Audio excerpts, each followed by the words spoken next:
ఇక్కడ నుంచే నేను వాళ్ళకి ప్రామిస్ చేస్తున్నా, నీ తరఫున నువ్వు వేస్తున్నావు కదా అన్న 2 సార్లు అడిగిన. గ్యారంటీగా నెక్స్ట్ వీక్ నేను ఇచ్చేస్తా సార్, 1 వీక్ లో వాళ్ళకి నీళ్ళు ఇస్తాను.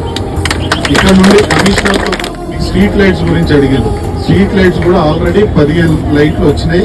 అవి రేపో మాపో ఫిక్స్ చేస్తాం. ఇంకా తక్కువ పడితే ఆ లైట్లు కూడా అన్ని కూడా మనం స్ట్రీట్ లైట్స్ ఫిక్స్ చేపిద్దాం.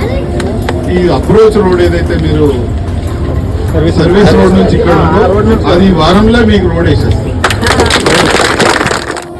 మీద రూఫ్ లీక్ అవుతున్నాయండి, ఆ లీక్ అవి కూడా రిపేర్ చేపిద్దాం. బస్సు గురించి అడిగారు, ఒకటే ట్రిప్ వస్తుంది సరిపోతలేదని. మీ ముందట డిపో మేనేజర్ తోనే మాట్లాడిపించి స్పీకర్ మైక్ లో మాట్లాడిపించింది. బస్సులు కూడా మీకు నెక్స్ట్ వీక్ లా వేస్తా అన్నాడు. పోలీస్ గురించి కూడా చెప్పాను. నేను ఇప్పుడే ఏసీపీ డీసీపీ గారితో కూడా మాట్లాడతాను. సిఐకి ఆల్రెడీ చెప్పిన. పోలీస్ పెట్రోల్ కూడా పెట్టమని చెప్పిన. అంగన్వాడీ అయితే మీకు శాంక్షన్ అయిపోయింది. అంగన్వాడీ రేపు మాకు వచ్చేస్తారు. స్కూల్ కూడా శాంక్షన్ అయింది, చిన్న పిల్లల స్కూల్.